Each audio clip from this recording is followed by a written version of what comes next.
Sufi itu orang yang kolbunya Allah beningkan. Dan ingat ciri-ciri orang yang kolbunya dibeningkan Allah, dia tidak pernah merasa hatinya bening. Itu ciri-cirinya. Ciri-ciri orang yang dibersihkan kolbunya oleh Allah, dia tidak pernah merasa kolbunya bersih. Itu ciri-ciri kolbu sudah mulai dibersihkan Allah.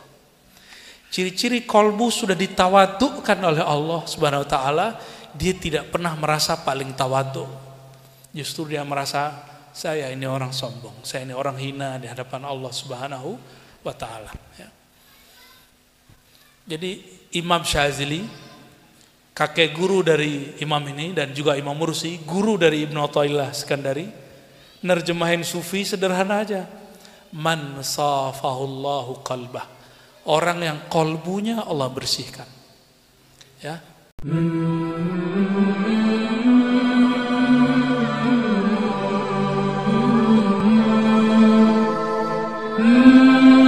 Assalamualaikum warahmatullahi wabarakatuh.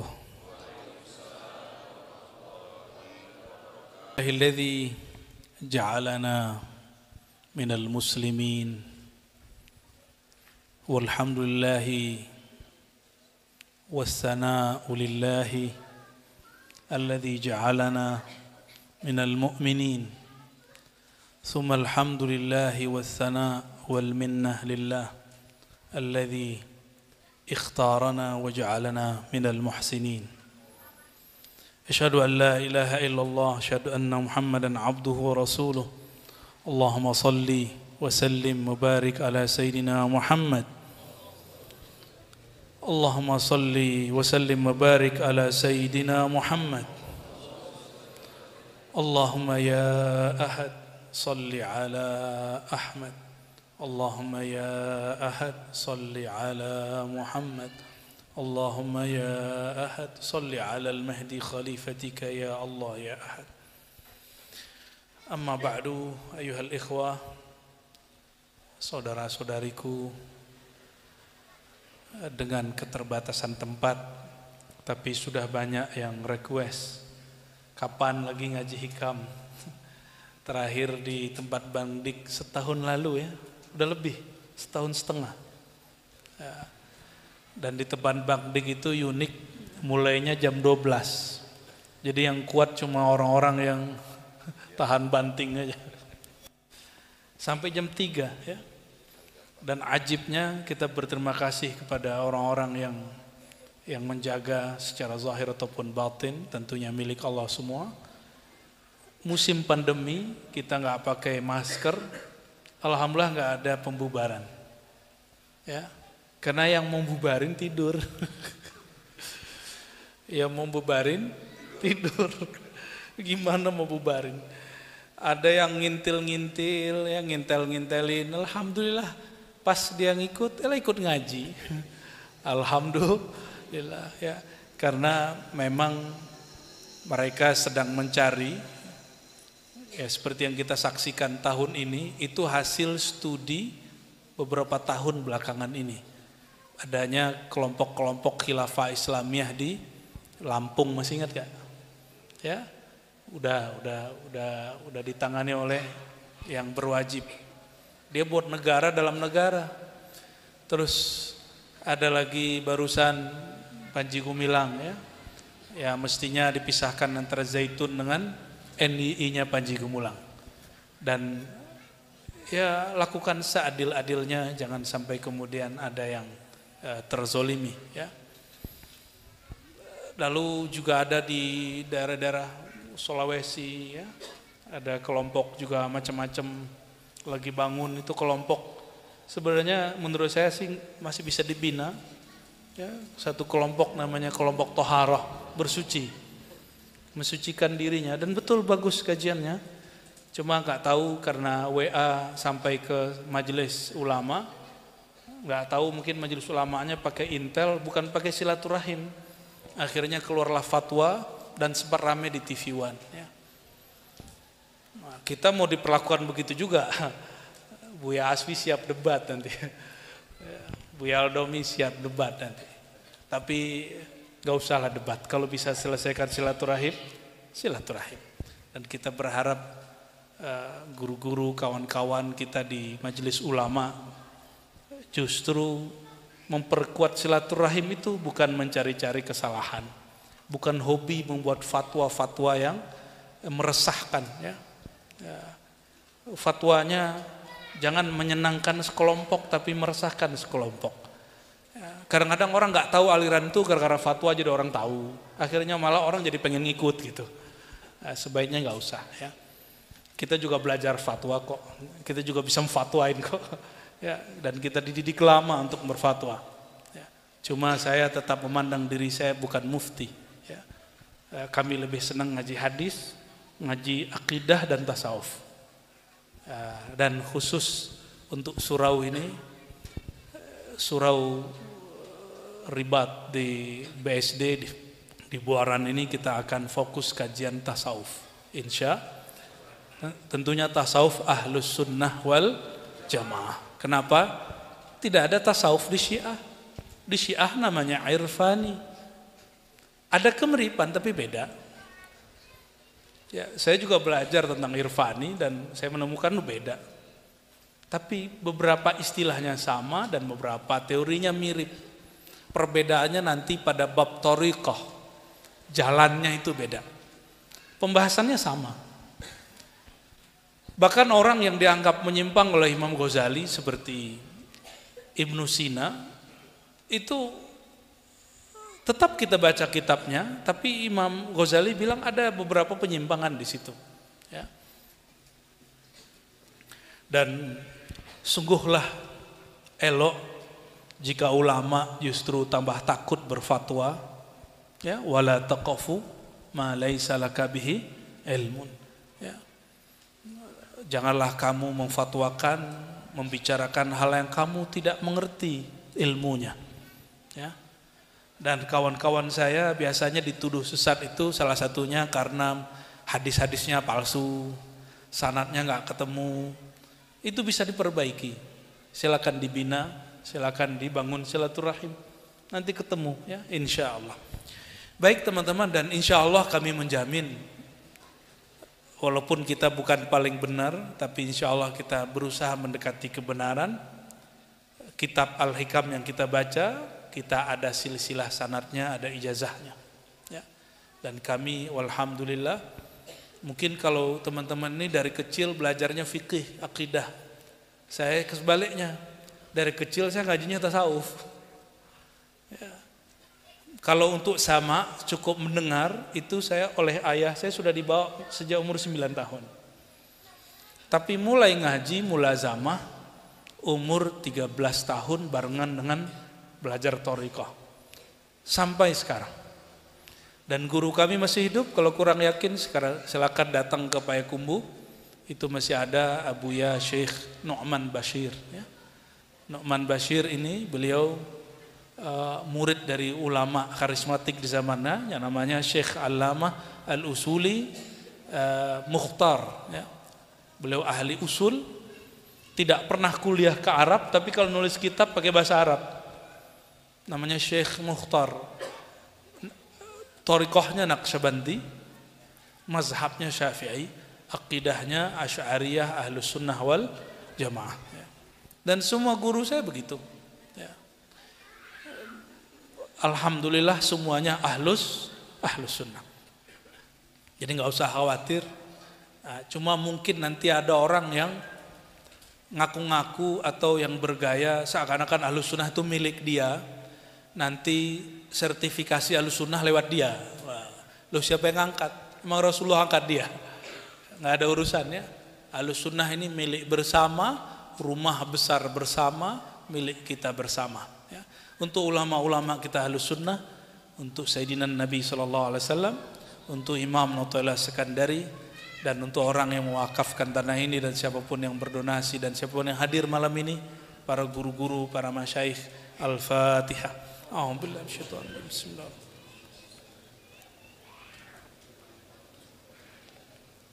Shiratal ladzina an'amta 'alaihim.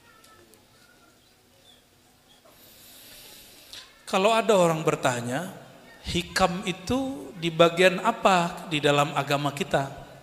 Jadi ada bagian ilmu akidah, ada bagian ilmu hukum, fikih, ada bagian namanya ilmu rohani, ilmu kolbu. Maka ini bagian ilmu kolbu. Maka ilmu ini tidak sepatutnya dinilai dengan ilmu akidah. Tapi basicnya adalah ilmu akidah. Basic dia fikih. Tapi fikih dan akidah tidak bernilai tanpanya. Sholat, kalau rukun sholat ada berapa? Berapa rukun sholat, Dek? Tahu nggak, Dek? 13. Ya. Berapa? 13, pintar. Rukun sholat 13, adakah di situ rukun khusyuk? Nggak ada. Lalu di mana orang belajar khusyuk? Mesti bertasawuf. Jadi kalau orang ngomong kamu belajar fikih aja nggak bisa, tambah mumet. Mesti belajar tasawuf. Karena fikih urusannya ke hukum pada badan. Hukum pada badan. Contohnya wudu. Yang diwudukan otak atau badan? Yang diwudukan kolbu atau badan? Badan. Maka wudu itu urusan badan. Tapi kalau orang berwudu tanpa nama Allah, apa kata Nabi SAW? La wudu'a liman lam yadhkur ismallahi alaih. Hadis Imam At-Tirmidzi. Ya, hadisnya hasan, bahkan disahihkan oleh beberapa syaikh. Tidak sempurna, bahkan tidak sah salat atau wudu orang yang tidak menyebut nama Allah. Coba kalau lagi wudu, lagi kumur-kumur nyebut nama Allah di mana? Allah, bisa nggak? Lagi kumur-kumur bisa nyebut nama Allah nggak? Coba bayangkan, masukin ke mulut, bisa nyebut nama Allah? Nggak bisa. Berarti menyebut nama Allah di situ di mana? Di dalam kolbu. Dan itu mesti ditalkin baru tahu caranya. Oh, maksudnya baca bismillah. Loh, kamu baca bismillah di WC. Kecuali tempat wuduknya dipisah dari WC. Baca bismillah itu namanya lafaz bismillah, bukan zikrullah. Yazkur ismallah, menyebut nama Allah. Ismullah itu tempatnya di kolbu. Jadi nama Allah tempatnya di mana? Kalau melafazkan nama Allah di lisan. Beda ya, melafazkan nama di lisan, tapi kalau merasakan nama itu di kolbu. Nah, ilmunya di mana? Ada nggak di kitab fikih? Nggak ada.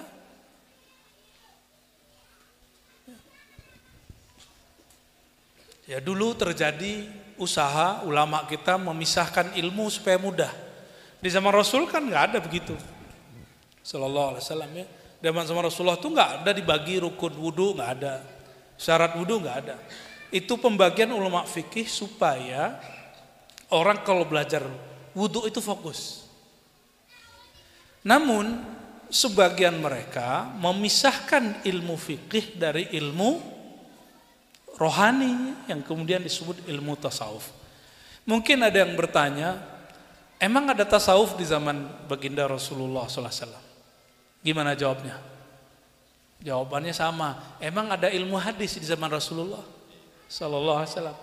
Ada enggak hadis sahih, hasan, dhaif gitu. Kan lagi senang ngomong begitu, dhaif, bid'ah gitu. Ada enggak ilmu begitu di zaman Rasulullah? Enggak ada. Ilmu tafsir ada enggak di zaman Rasul sallallahu alaihi wasallam? Enggak ada. Ilmu fikih juga enggak ada di zaman Rasulullah sallallahu alaihi wasallam. Bedakan fiqh di Quran, di hadis dengan ilmu fikih. May yuridillahu bihi khairan yufaqihu fid din, hadis Bukhari dan Tirmizi.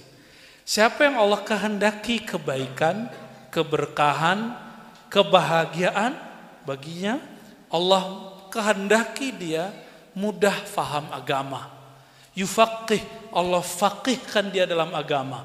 Maka kata Imam Ghazali, dulu fiqih itu mencakup 3 ilmu sekaligus. Akidah, fiqih, tasawuf. Tapi karena perkembangan zaman, jadi sufi kurang keren. Karena nggak bisa jadi Pak Hakim, nggak bisa jadi PNS. Kata Imam Ghazali nih, cuma PNS zaman itu, qadhi di zaman itu. Maka orang-orang berlomba-lomba belajar ilmu fikih, ilmu bahsul masail. Kalau sekarang debat, Imam Ghazali sampai ke makom itu dan dia menulis kitab Al-Wajiz. Dan kitab yang lebih besar lagi. Itu Imam Syafi'i, Imam Ghazali kalau mau bikin mazhab baru, dia bikin. Tapi dia nggak bikin. Dia malah tetap bermazhab Syafi'i. Kenapa? Kalau dia bikin mazhab baru lagi, dia akan mengulang apa yang diulang oleh Imam Syafi'i. Gitu. Jadi perlukah Buya Zul Asfi, Buya Aldomi buat mazhab fikih? Nggak perlu. Lama-lama ilmu ini misah. Ilmu akidah misah juga jadi debat. Makanya kemudian ada orang masuk penjara, disiksa cuma karena ngomong Al-Quran ini tidak makhluk. Imam Ahmad bin Hambal disiksa, lalu ditelanjangi, sarungnya dicopot, dipermalukan di dalam penjara, cuma karena gak mau bilang Quran makhluk. Apa urusannya coba? Apa gunanya bahas Quran makhluk enggak makhluk? Enggak bikin kenyang, tapi dalam ilmu akidah bikin kafir. Maka banyaklah orang tengkar dalam ilmu akidah. Ternyata yang bikin orang sembuh dari pertengkaran itu apa? Ilmu tasawuf. Tapi ingat, tasawuf itu ujung. Menjelang ke tasawuf ada namanya thariqah. Apa? Thariqah itu sendiri juga mengalami proses. Sekarang thariqah itu ini menjadi agak apa ya? Apa nyebutnya Bu ya? Apa yang dialami oleh aliran fikih dialami juga oleh aliran thariqah. Maksudnya masing-masing thariqah merasa paling benar. Padahal berthariqah bukan untuk merasa benar. Berthariqah itu untuk menghinakan diri di hadapan Allah Subhanahu wa taala. Kata Imam Sya'rani, orang kalau berthariqah kadang-kadang rebutan kemursidan, rebutan jadi wakil talqin, jadi muqaddam, jadi badal, jadi khalifah syekh. Kalau di Naqsyabandi itu mursyid, di bawah mursyid ada namanya khalifah murid. Nah, yang agak tinggi namanya khalifah murad. Khalifah murad ini pengganti setelah gurunya. Gurunya meninggal dia lanjutin.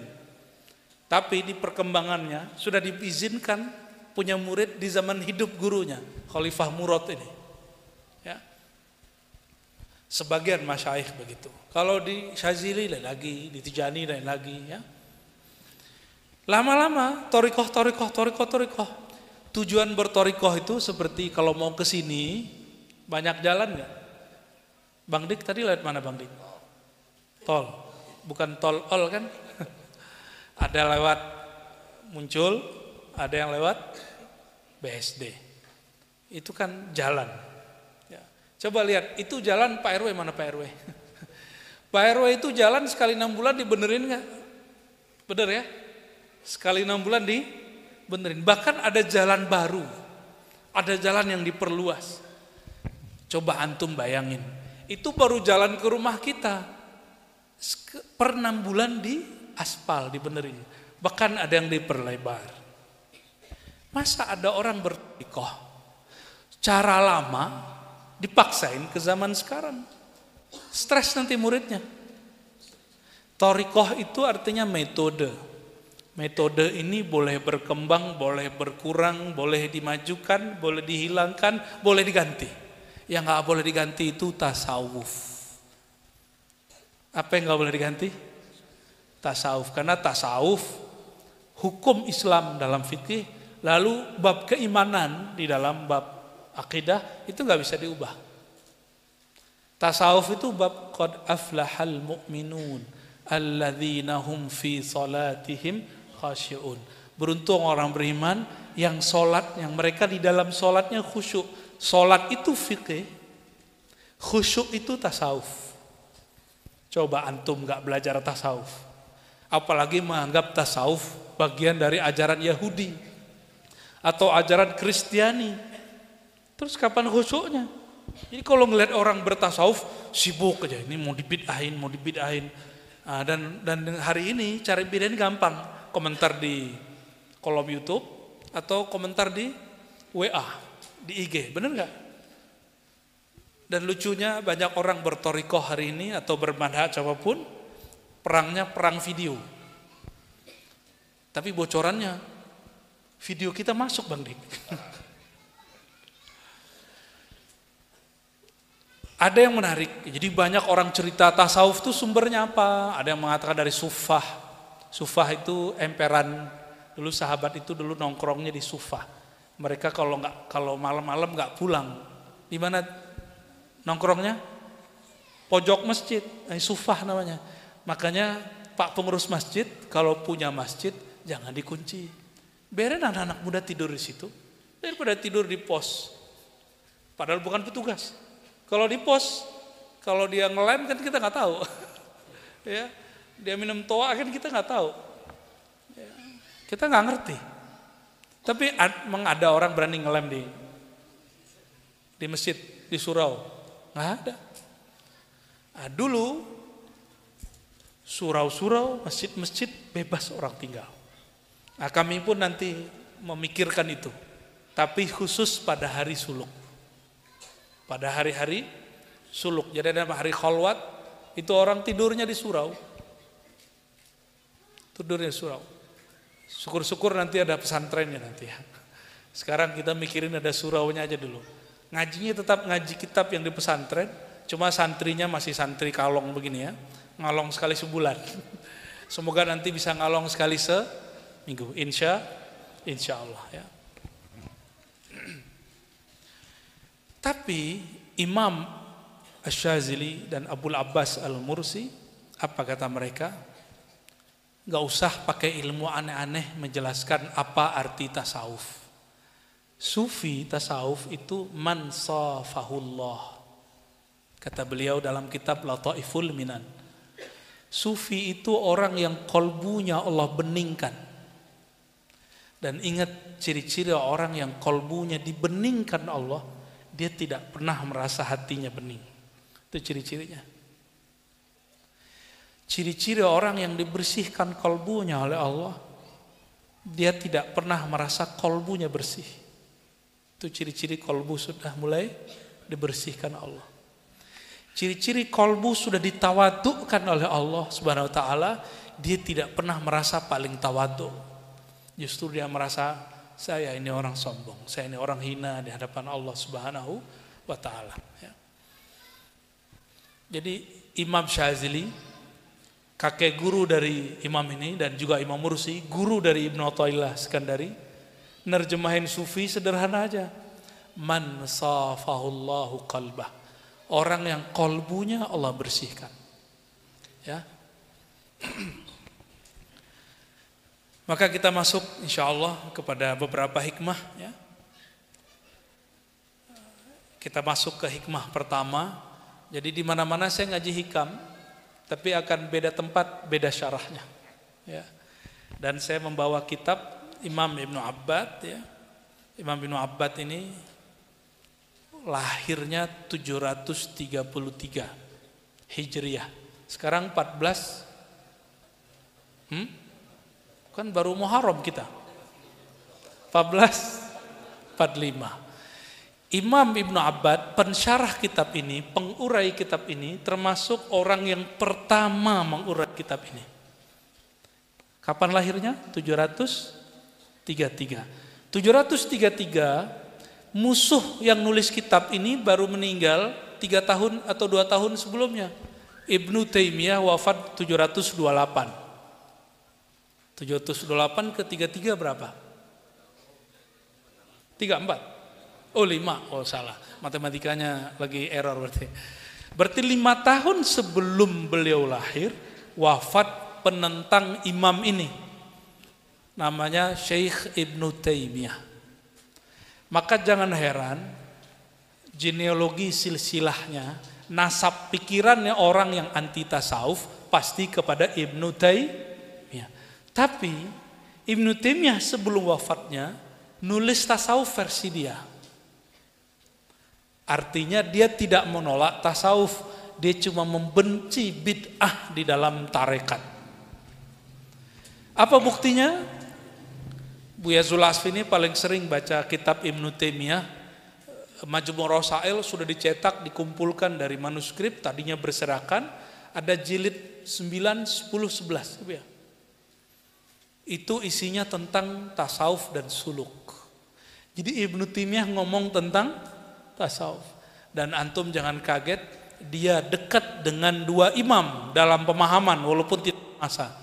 Pertama Imam Al-Qushairi, kakek gurunya Imam Ghazali. Yang kedua Imam Syekh Abdul Qadir Jilani, pendiri tarekat Qadiriyah. Maka Ibnu Taimiyah mempunyai jalur kepada Imam Syekh Abdul Qadir Jilani. Antara dia dan Syekh Abdul Qadir cuma 2 orang. Itu ada dalam buku saya, Teologi Muslim Puritan. Ya, silakan dilihat di jilid keempat. Nanti ada nama Ibnu Taimiyah, baca di situ, lengkap sanadnya ada. Tapi pakai uraian. Lalu dia juga terhubung ke Imam Qushairi, dan sepertinya dia lebih senang dengan Imam Qushairi daripada Imam Syazili dan imam lainnya. Dia menentang kakek guru imam ini, maka dia nulis Ar-Raddu ala Syazili, nolak Imam Syazili, karena ada namanya Al-Hizbul Bahar. Hizib, ini amalan ribat ba'da asar. Ya, di ribat kami mengamalkannya ba'da asar.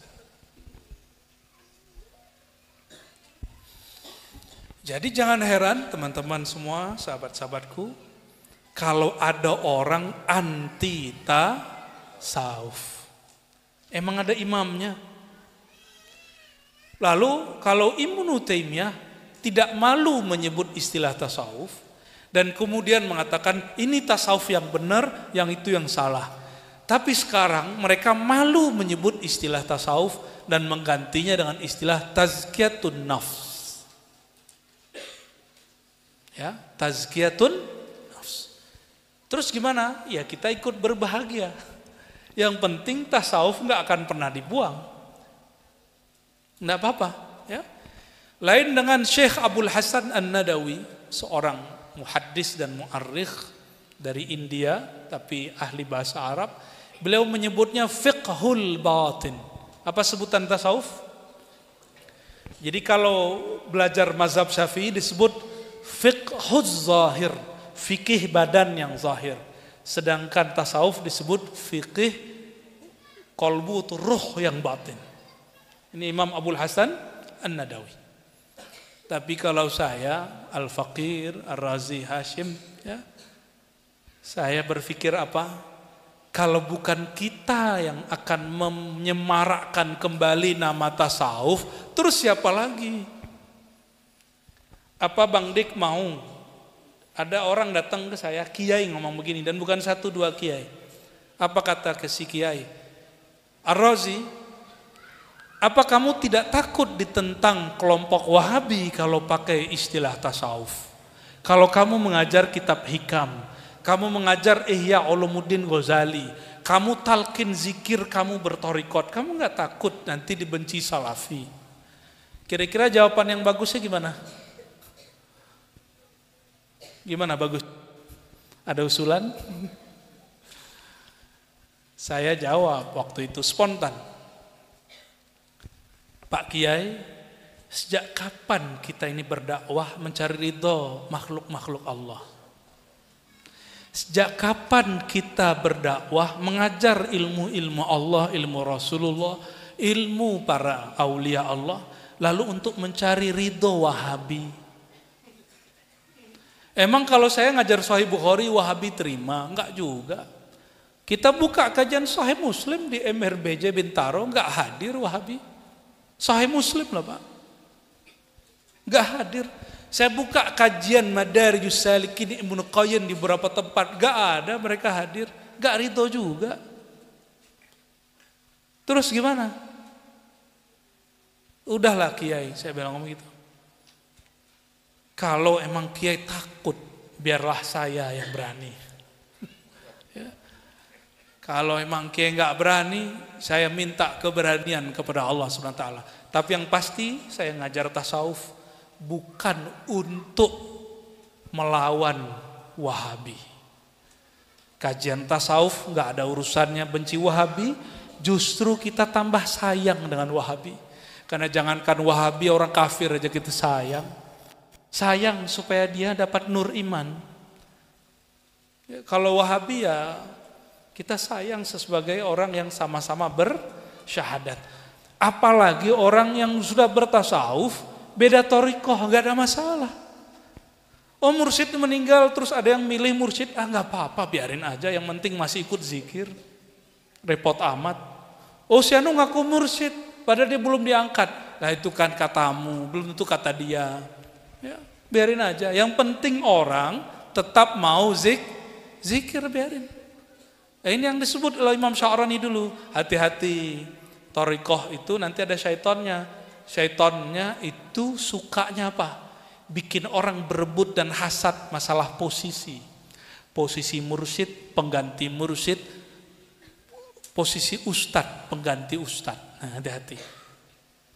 Ya. Nah, semoga ribat jauh dari itu. Amin ya rabbal alamin ya. Imam Ibnu Abbad ini tadi lahirnya tahun berapa? 703. Sedangkan pengarang kitab ini Ibnu Athaillah wafatnya 709. Berarti jaraknya berapa tahun? Hitung dulu. Bismillahirrahmanirrahim.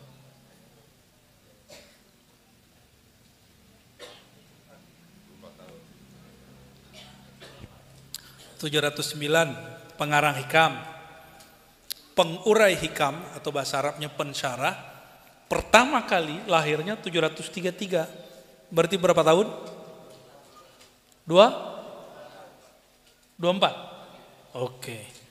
24 tuh lama gak? Saya 24 tuh udah berapa kali suluk saya itu. Ya, udah ngaji hikam berkali-kali, sudah khatam berkali-kali itu ngaji hikamnya. Imam Ibnu Abbad dia kemudian menjadikan kitab Ihya Ulumuddin, Risalah Kusyairiyah dan kitab-kitab tertentu, lalu dia amalkan mengikuti Imam Syazili, lalu dia syarahlah kitab ini. Ya. Kita masuk Bismillahirrahmanirrahim. Qala al-musannif radhiyallahu taala anhu.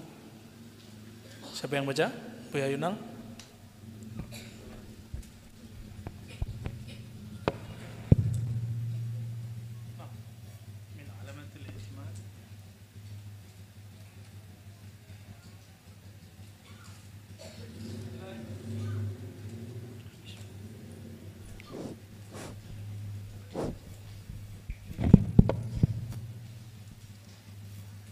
Bismillahirrahmanirrahim. Bisanadikum al-muttasil ila al-imam al-syekh Ibnu Athaillah as-Sakandari qala min alamatil i'timadi ala al-amali nuqsanur raja'i 'inda wujudiz zalali. Di antara tanda orang yang bersandar kepada amal usaha pribadinya adalah kurangnya pengharapan kepada Allah ketika adanya kemaksiatan. Udah paham belum? Belum. Kalau udah lanjut. Apa kata Imam Ibnu Athaillah? Min, di antara alamat, tanda-tanda i'timad, bersandar bukan kepada Allah tapi kepada amal soleh. Contoh, kalau malam ini tahajud, besoknya ceramahnya semangat gitu. Jadi saya dulu ahli muhasabah masa remaja buat pesantren kilat, tapi Bang Dik udah jadi artis dulu ya. Masa-masa mimpin pesantren kilat ya, itu kita ada, saya dan beberapa teman-teman saya itu ada 2 atau 3 orang pakar muhasabah jam 3. Anggotanya bocil-bocil begini. Anak SD, SMP, SMA. Ya. Walhamdulillah, ya. Kalau nggak bisa membuat orang nangis, kita sebutlah orang tuanya, pasti dia nangis. Ya. Tapi kalau bocil-bocil anak SMP, kita gebrak meja, ketakutan dia nangis juga. Ya, teman saya kalau ingat ini pasti dia ketawa, ya. Lalu kami ngobrol lah. Salah satu obrolan kami sebelum muhasabah. Jadi ada masa saya malas, ada masa dia malas mimpin muhasabah. Apa kata salah satu dari kami? Malas lah kuat. Kenapa? Kalau mimpin muhasabah ini harus tahajud dulu 7 hari katanya. Gitu dia. Gak boleh maksiat mata saya katanya. Ternyata temanku ini suka jelalatan juga sama kayak kita. Ya siapa yang tahan dari dosa mata, kan nggak ada. Orang soleh kayak Buya Yunal ini kan nggak tahu juga matanya. Ya. Kayak Faiz ini ya, nggak tahu juga. Para ahli sholawat. Apalagi Datuk Dodo ini, paling nggak jelas ini. Matanya nakal tuh ngeliat. Kalau udah ngeliat yang pakai jilbab tuh ngeri. Dikiranya istrinya semua tuh. Dulu. Sekarang sudah hijrah deh. Allahumma sholli ala sayyidina Muhammad. Maaf ya Uni.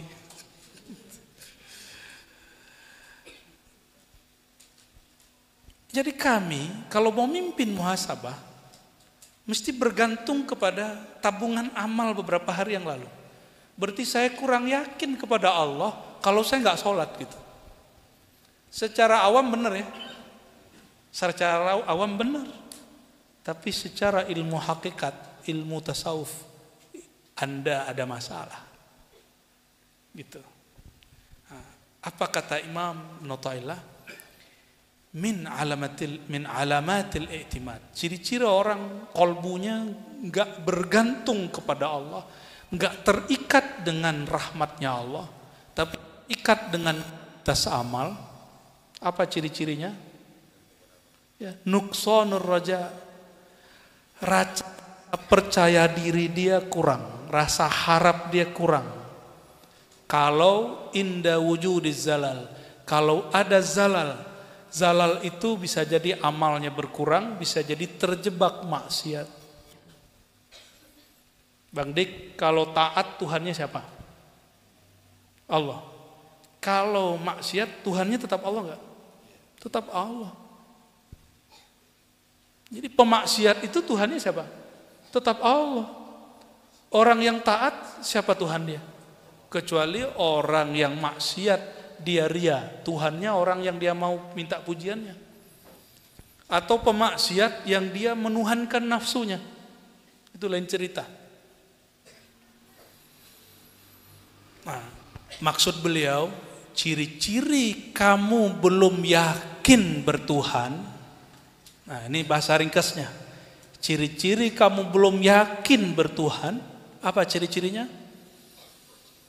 Kalau kamu kurang amal atau terjebak maksiat, kamu kurang yakin berdoa, kamu kurang yakin dalam bertindak.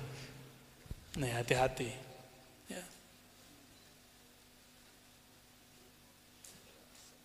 Banyak yang salah faham dengan cerita Muhammad Al-Fatih. Ya, Muhammad Al-Fatih ini misalnya tidak pernah meninggalkan sholat jamaah. Tentaranya semuanya sholat 5 waktu dan berjamaah. Karena kalau mereka tidak sholat jamaah, mereka tidak yakin. Enggak begitu. Enggak begitu. Saya mau tanya, emang kalau kita kurang tahajud malam tadi, malam kemarin, Tuhan kita lari enggak? Yang ada kita yang lari. Allah enggak pernah lari. Allah mah dekat kepada kita semua. Nah, apa kata Imam Ibn Abbad? Aku berkata, kata beliau, al-i'timad lallah na'tul arifin al-muwahhidin. Orang yang hatinya selalu bergantung kepada Allah, selalu yakin kepada Allah dalam setiap keadaan, mau keadaan taat atau terjebak maksiat, Itu sifat utama dari orang ahli ma'rifat yang disebut arifin, al-muwahhidin, ahli tauhid. Ini jangan salah paham, Yang menghendaki taat dan maksiat siapa? Ini bukan Jabariyah. Ini ahlu sunnah. Jabariyah itu kelompok fatalis, serba takdir, bukan. Lalu mengatakan saya maksiat ini karena takdir, enggak begitu. Ada yang ngomong begitu enggak? Enggak begitu. Itu dalam akidah su'ul adab. Orang buruk adab ngomong maksiatku adalah takdir. Tapi beliau lagi ngomong bab tentang tauhidnya tauhid. Apa itu? Adakah di alam semesta sesuatu terjadi tanpa izin Allah? Ada enggak? Ada enggak? Orang taat izin Allah enggak? Tapi izinnya ma'ar ridha, ada ridhanya. Orang maksiat Allah izin enggak? Izin ma'al ghadab, tapi Allah murka. Karena jika Allah tidak izin terjadi maksiat, berarti ada Tuhan selain Allah yang mengizinkan itu. Nah, itulah syirik. Itu yang diwaspadai oleh imam kita, Imam Ahlus Sunnah wal Jamaah, Imam Abul Hasan Al-Asy'ari. Tapi sebagian orang salah faham. Salah satu yang salah faham dulu yang rombak IAIN, namanya Profesor Harun Nasution. Tapi maksud beliau mungkin untuk manas-manasin orang yang dulunya nyantri supaya kemudian berpikirnya kritis. Tapi kayaknya keasikan. Lalu dia menuduh ahlu sunnah ini setengah Jabariyah, setengah fatalis, setengah serba takdir. Enggak begitu. Ya.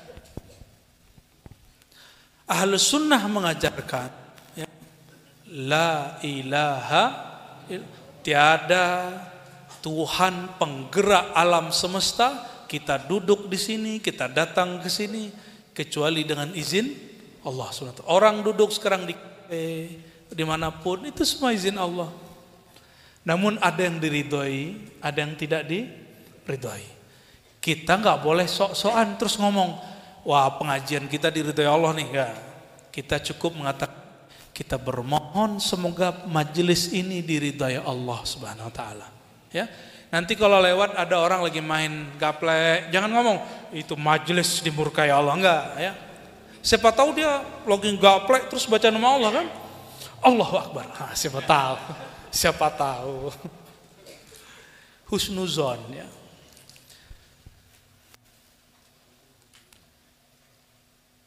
Wal i'timad ala ghairihi wasful jahilin al ghafilin. Ciri-ciri orang yang jahil bertuhan, tidak bermakrifat. Dia menyalahkan dia menyandarkan kepada selain Allah sebagian dari kejadian alam semesta. Lalu menyebutkan, oh ini Allah nggak izin. Ya kalau nggak izin nggak terjadi. Ya. Bedanya apa? Sayyidina Al-Khidir alaihissalam setelah membunuh anak kecil dan merusak kapal, lalu menaikkan tiang, beliau tidak mengatakan ini perintah Allah. Beliau nggak ngomong gitu. Cuma mengatakan ma'afa'altu, aku lakukan daripada amri, urusanku. Ini adab. Ada yang ngamalin nggak? Kalau beli baju baru, beli motor baru, mobil baru, rumah baru, istri baru, Bang Dik itu ilmunya dia. Nggak tahu ya.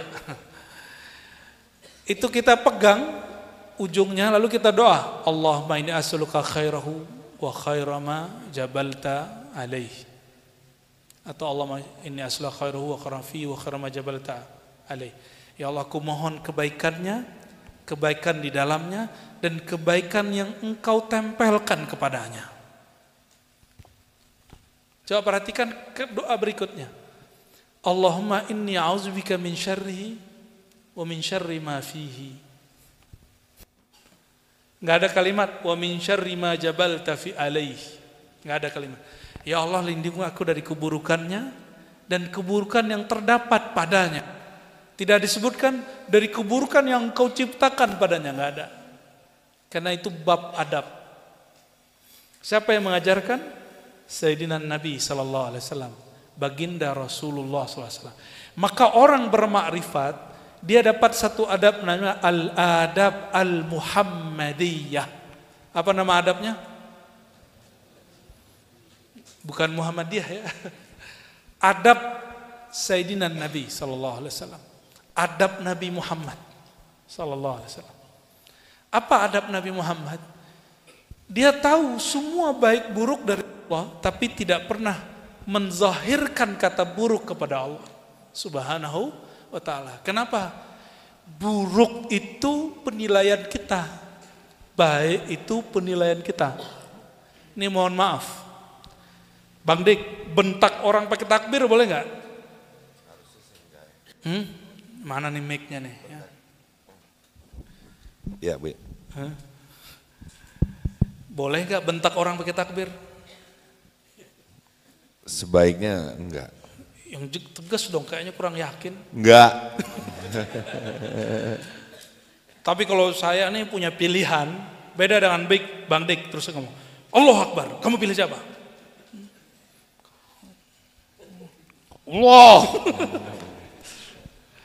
Oh, nanti bakal banyak orang perang takbir. Sono takbir, sini takbir, bingung kita.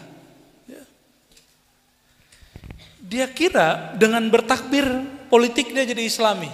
Belum tentu. Belum tentu dengan takbir politik kita jadi Islami.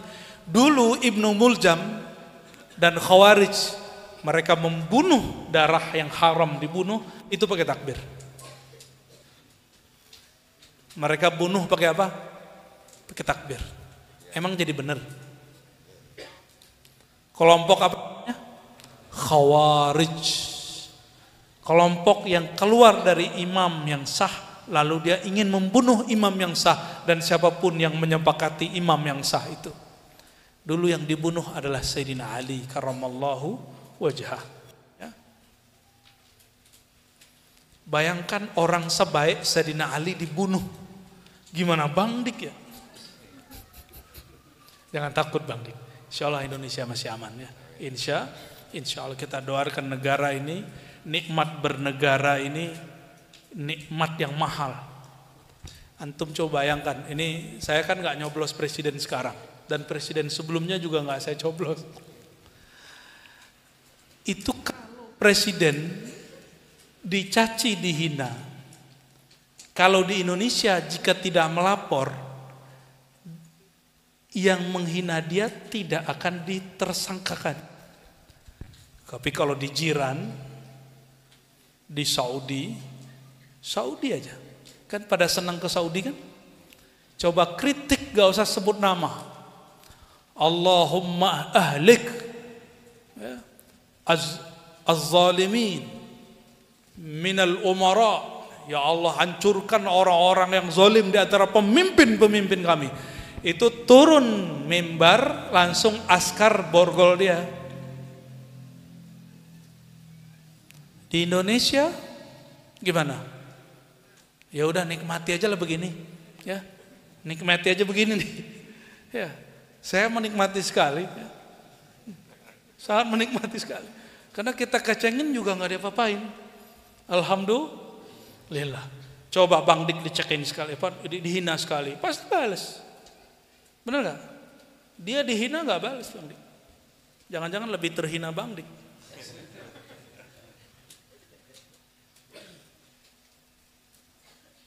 Kita ngomong begitu, gila bilang projo, ya salam ya enggak lah.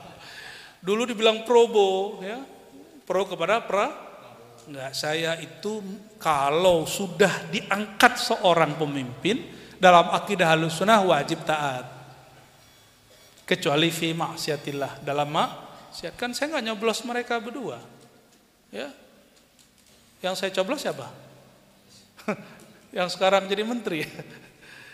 Tapi untuk ke depan belum tentu juga, ya. Kan belum ada pilihan. Jadi Cuma video kita yang dulu diputer-puter gitu ya. Ya nggak apa-apa sih. Siapa tahu bener. Allahumma sholli ala Sayyidina Muhammad. Nah, perhatikan di sini. Ciri-ciri orang tidak bermakrifat, dia bersandar bukan kepada Allah, tapi kepada viewer. Tahu nggak Bang Dik, selama musim pandemi, itu kan orang jarang pengajian. Kita buat pengajian tengah malam, wajar dong secara logika nih. Wajar kalau kajian kita naik, bener nggak? Tapi ada orang nggak senang, dia ngomong gini, Ar-Razi itu tiba-tiba naik kajian dia, tiba-tiba dia naik, itu pasti disetting sama badan intelijen, pasti disetting sama polisi, disetting sama tentara. Loh, urusannya apa? Betapa naifnya jika yang ngomong seorang ulama, seorang habib, seorang kiai. Berarti dia berpikir, itu kajian masyhur, bukan Allah yang memasyhurkannya, tapi dimasyhurkan oleh suatu lembaga. Benar nggak? Itu syirik khafi. Hati-hati. Itu syirik khafi. Banyak kok orang buka kajian seperti kita dan Allah angkat semua. Nggak ada setting-settingan. Yang nyeting Allah Subhanahu wa ta'ala. Emang ini zamannya kebangkitan bertasawuf. Dan negeri paling banyak muslimnya adalah Indonesia. Negeri paling bebas buat majelis Indonesia. Bayangin, antum tahu nggak nih, buat majelis ini izinnya sama Pak RW aja beres, sama Bu Lurah selesai, ya bener nggak Pak RW? Bu Lurahnya nggak tahu datang nggak? Nggak perlu izin pakai tauliah nggak ada. Nggak perlu rapat MUI dulu, nggak perlu. Nikmat nggak begitu? Ya, diktator nggak negeri kita ini? Ya, cuma memang ada program dia kita nggak suka, gitu aja bedanya. Tapi diktator tidak. Kalau diktator, antum dengar khotbah Jumat kemarin, dia mencaci maki pemimpin, Pak, habis itu langsung diambil. Itu diktator zaman Orba. Jadi bedakan diktator dengan kita nggak senang kebijakan dia, itu beda, ya. Nah, kembali ke sini.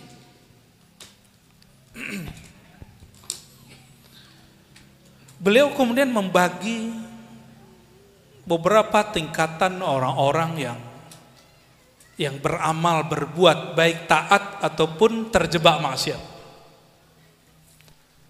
Yang pertama disebut kelompok arifin, muwahhidin. Ini jangan salah paham, ini bukan kajian akidah, ini kajian rasa, ini kajian tasawuf. Ya, jadi ya dulu ada dosen saya ngomong, ilmu tasawuf, kitab hikam itu alirannya serba takdir fatalis. Dia salah paham.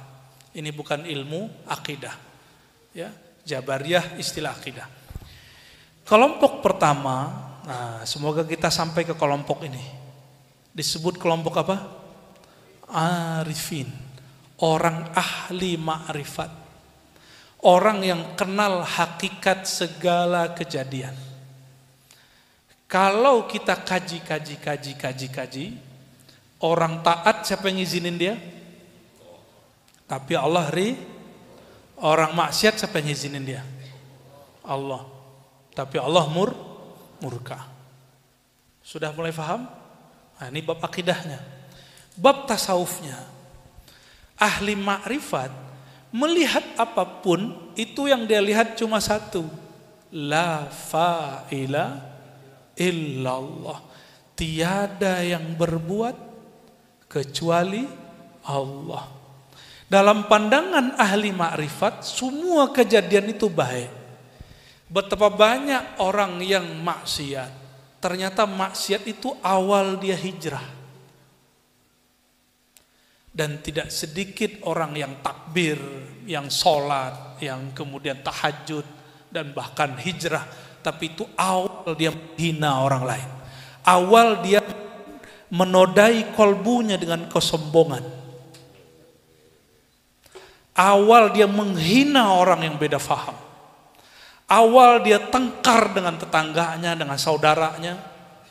cuma karena beda faham. Nih, sudah pernah lihat orang begitu? Antum gak usah lihat siapa-siapa, lihat saya sendiri. Saya dulu belajar tiap ngaji, pulang-pulang marahin abang saya, marahin kakak saya. Itu kakak saya perempuan, itu udah puas saya tenang-tenangin tuh. Ya, udah jadi samsak. Wallahi, ya, jadi samsak. Ya, semoga dia memaafkan saya. Ya. Kaset bapak saya itu lempar belakang, itu kaset Ebit GAD, kaset Roma Irama, lempar belakang semua, melayang, jadi bersayap dia. Pulang pengajian, saya ngaji justru menghina orang tua saya. Ibu saya itu perias halal, perias orang nikah. Bukan perias yang itu pun nggak boleh kita benci, kita sayang. Kayak itu masuk datang ke asrama tempat saya nginap, ngasih duit. Saya tanya, "Mah, ini duit dari mana?" Habis ngerias, itu duit saya robek di depan orang tua. Gimana kira-kira kalau di antara kalian ini ada yang orang tua, terus yang ngerobek duit pemberiannya? Dibeliin pisang goreng, saya nggak terima. Saya tanya, dari mana? Habis ngerias, no kasih aja ke orang di luar. Saya anggap hasil itu hasil pencarian yang haram, hasil pekerjaan yang haram. Ya. Jadi taat, zahirnya taat. Oh, kalau malam-malam nangis setiap malam saya dulu. Ya Allah, ampuni dosaku. Ya. Ternyata dosa ke orang tua nggak beres. Tapi guru saya bacakan satu ayat, akhir surat Al-Mumtahanah, nanti cari. Itu dijadikan oleh mereka, oleh dulu guru-guru saya, untuk mendoktrin kami membenci orang tua, membenci saudara, membenci bahkan pasangan kalau berbeda faham. La tajidu qauman yu'minuna billahi wal yawmil akhir yuwadduna man hadallaha wa rasulah walau kanu, sampai tengah ya. Panjang itu. Kamu tidak akan melihat ada orang yang percaya kepada Allah, hari akhir, menyayangi orang yang mengingkari Allah dan Rasulnya, meskipun dia keluarganya sendiri, saudaranya, istrinya, siapapun. Ayat itu turun tentang Abdullah bin Ubay. Bukan perbedaan faham, bukan masalah jingkran, tawasul dan maulid. Tapi beberapa orang bawa itu ke bab itu. Bukan masalah ideologi Pancasila, bukan Pancasila, bukan. Dulu Abdullah bin Ubay itu, seingat saya, ada orang mau bunuh bapaknya. Lalu dia katakan, "Kamu jangan bunuh bapakku." Ternyata Abdullah bin Abdullah mukmin. Ayah dia Abdullah bin Ubay munafik. Abdullah bin Abdullah si anak bilang, "Kalau ayahku mau terbunuh, maka yang membunuh aku, jangan kalian." Nah, gitu ngomongnya. Itu ayatnya turun tentang itu. Tapi kami pakai ayat ini untuk tidak mau makan buatan bapak ibu saya. Tidak mau. Ya. Jadi kalau ada ayam harus saya yang nyembelih. Bismillahirrahmanirrahim. Padahal sama aja. Itu latihan nyembelihnya sampai ke itu tuh. Kita naik gunung dulu, bukan, ke lembah mana, gak kelihatan sama orang, terus kami praktek. Begini caranya, dibacakan surat Al-Maidah, ya, ini cara menyembelih yang syar'i. Ternyata caranya lebih syar'i yang di pesantren. Ya. Saya prakteklah, ketika praktek, kepalanya lepas dengan badannya. Allahumma sholli ala, praktek di rumah. Itu bukan syar'i, ya, itu zalim.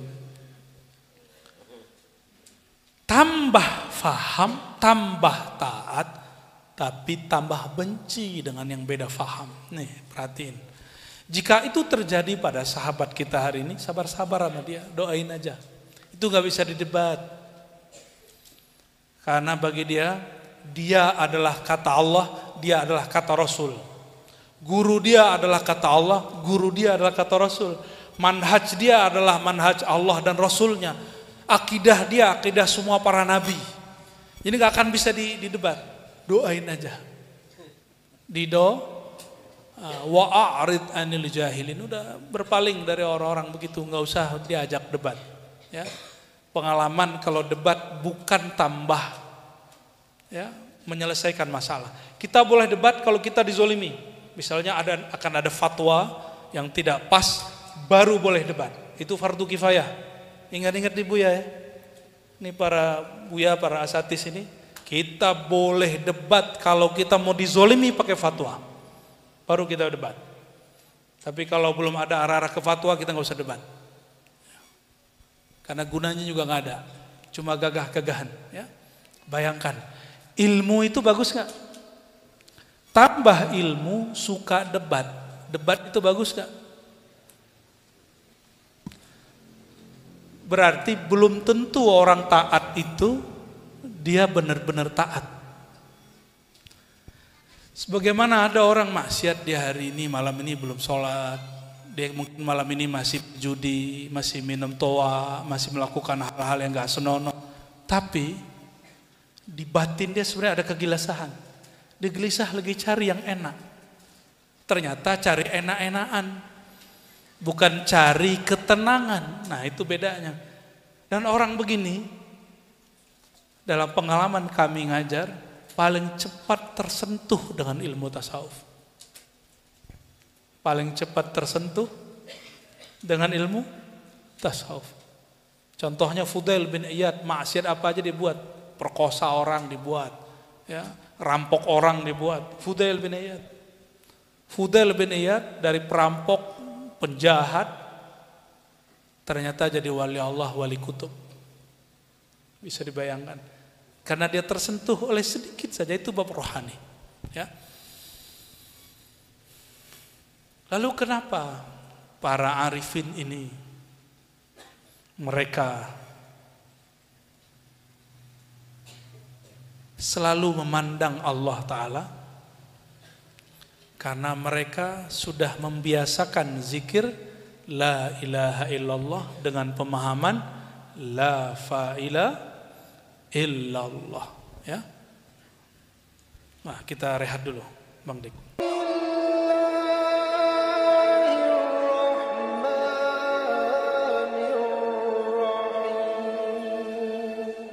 Masya Allah, Masya Allah. Alhamdulillah, terima kasih Buya. Sahabat, senyum. Jangan tegang. Karena senyum adalah manifest dari kekhusyuan kita mendengar apa yang dijelaskan oleh Buya. Buya, inilah yang saya rindukan Buya. Kalau belajar Al-Hikam itu kita belajar tentang dalamnya sebuah kedalaman. Dan Buya tadi mengingatkan bahwa jangan pernah berkata saya pernah belajar tasawuf, lalu nggak mau belajar lagi.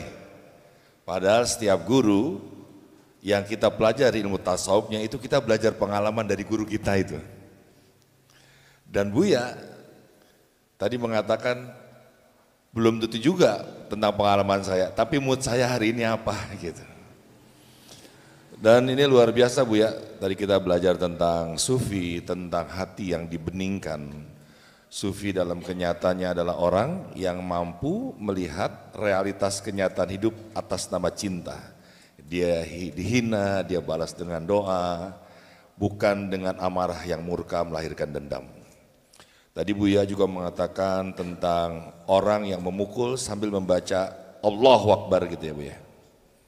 Sahabat, saya jadi ingat kisah yang Buya juga ceritakan kepada saya tentang Nabi Adam. Saya mau tanya sama teman-teman semua, apakah Nabi Adam tergoda oleh iblis? Jawab. Iya? Iya. Iya atau tidak? Iya. Iya, nah kan kayak gini nih Buya ya. Ada yang belum dalam, ada yang udah di dalam kedalaman. Jadi semuanya benar. Jadi belajar syariat juga adalah tingkatan yang tertinggi, dikala Anda juga baru belajar syariat. Jangan bilang ma'rifatul tinggi gitu. Ternyata Nabi Adam itu tidak tergoda.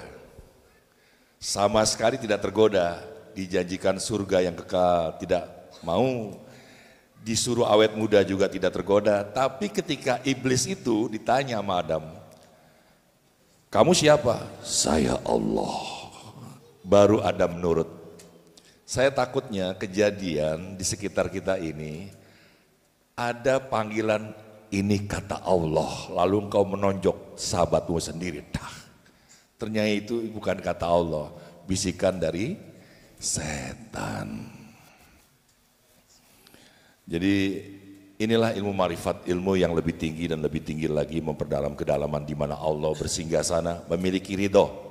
Tapi ridho itu tidak akan bisa dicapai kalau majelis yang hadir di sini, majelis ribat, juga yang sedang nonton, sehat semua ya, tidak berangkatnya dengan benih ikhlas. Karena siapa yang ikhlas mendengar Buya Ar-Razi Azim membahas Al-Hikam, dia akan dijemput oleh ridhonya Allah. Penjemputan ini akan membuka satu pintu gerbang yang namanya keberkahan. Gak tahu gimana nanti kita pulang, ada kisi-kisi hati kita yang rongganya terbuka gitu. Tadinya menyempit, merasa benar sendiri, merasa paling benar, dan akhirnya justru paling rendah hati dan tawadu. Masya Allah, berkah nih, mudah-mudahan teman-teman di Buaran tetap istiqomah. Pak RT ada Pak RT di sini? Pak RW? Ya mudah-mudahan kita semuanya menjaga kemaslahatan di sini ya.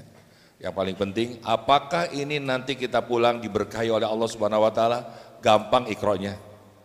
Lihat aja ada sampah apa enggak. Kalau banyak sampah, saya enggak menjamin nih. Buya ternyata hanya bisa mengajar tapi tidak bisa mengantarkan. Setahu saya, Buya ini ya ngeri ya, ngeri ya. Jadi tolong dijaga ya nanti kalau Buya mau pulang. Kita sampai jam 11 Buya.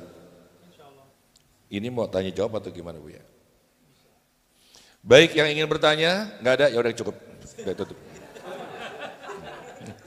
Oke, kita sholawat dulu, setelah itu Bapak ya. Ada selain Bapak siapa lagi? Ayo, 2, 3 penanya. Oke, 2. Oke Mas, yang dipersiapkan yang di kiri, masuk. Yuk silakan sholawat. Allahumma salli wa sallim wa barik alaihi wa ala alihi.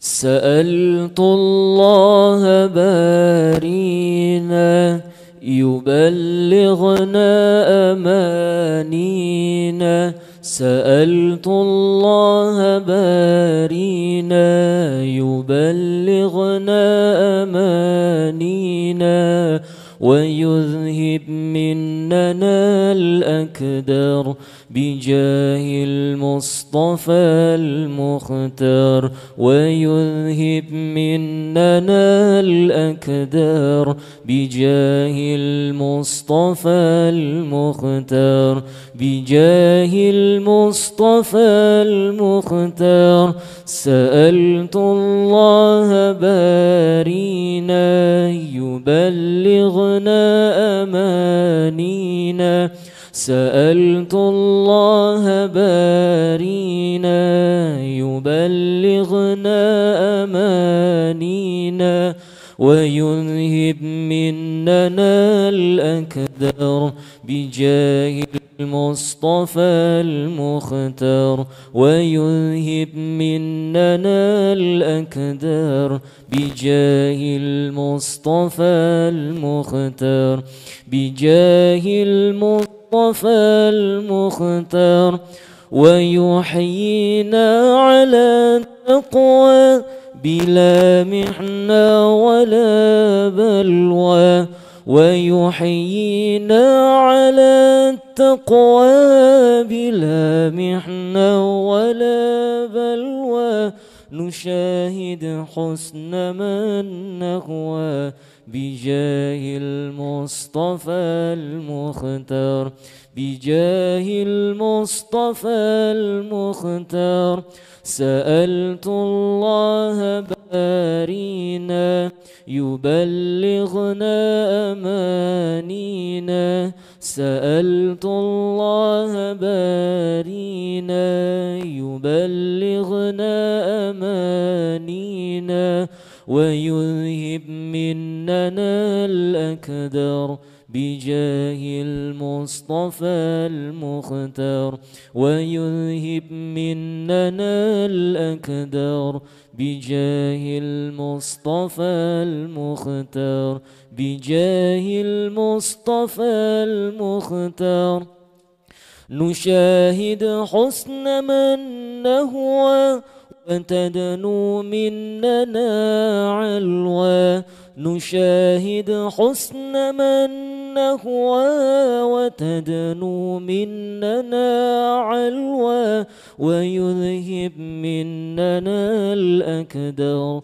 بجاه المصطفى المختار ويذهب مننا الأكدر بجاه المصطفى المختار بجاه المصطفى المختار سألت الله بارينا يبلغنا أمانينا سألت الله بارينا يبلغنا أمانينا ويذهب مننا الأكدار بجاه المصطفى المختار بجاه المصطفى المحتار ومع الوسوى ذاتي وأوصافي وحالاتي ومع الوسوى ذاتي وأوصافي وحالاتي ويذهب مننا الأكدار بجاه المصطفى المختار بجاه المصطفى المختار سألت الله بارينا يبلغنا أمانينا سألت الله بارينا يبلغنا أمانينا ويذهب مننا الأكدار بجاه المصطفى المختار بجاه المصطفى المختار حضرنا عندما غبنا وطلنا عندما طبنا حضرنا عندما غبنا وطلنا عندما طبنا ويذهب مننا الأكدار بجاه المصطفى المختار بجاه المصطفى المختار اللهم صل وسلم وبارك عليه. Ya, buat Majelis Ribat dan warga Buaran, ini kita ditonton udah ratusan orang. Ini dari warga Cilacap, Banjarmasin, Pekanbaru, Riau, Bali, Kerawang, Purbalingga, Cilegon, dan Bandung. Jadi Buaran yang mulai dikenal di Nusantara ini. Jadi sebelum surau ribat ini dibangun, ini saran dari Om Ganteng. Tanam pohon dulu, ya biar nanti suraunya jadi, ini menjadi surau yang paling go green di atas muka bumi ini. Ya, jangan udah jadi baru nanam. Ya. Baik, ini pertanyaan yang pertama ya teman-teman dari Majelis Ribat, dari Bapak siapa, tinggal di mana? Assalamualaikum warahmatullahi wabarakatuh. Izin Buya, Pak Dik. Nama saya Ahmad Fauzi, warga asli Buaran. Buya, sedikit saya bercerita. Bertemu Buya saat ini bukan suatu hal yang sengaja, tapi memang saya sudah berdoa dan sepanjang hampir 2 tahun saya berdoa ingin ketemu Buya. Hari ini Allah jawab. Saya merinding begitu mendapat undangan dari teman-teman di warga sini. Saya lihat, wah ada undangan pengajian seperti ini. Saya kenal Aikam dulu di sekitar 2012 di Cibungur dengan Kang Arpan. Itu saya ngaji juga di sana di majelis. Kemudian putus karena jauh di Sukabumi. Lalu saya berdoa terus kapan saya punya guru yang kira-kira bisa ngajarin hikam. Terus saya tonton YouTube-nya Buya, sampai tadi sore saya masih nonton. Semua penjelasan di YouTube saya buka. Alhamdulillah hari ini pertemuan Buya dengan saya, ya mungkin ini apa yang tadi Dik Doang sampaikan, mungkin ada orang yang berdoa, salah satunya saya, untuk Buya hadir di sini kan gitu. Iya, saya memang berdoa terus.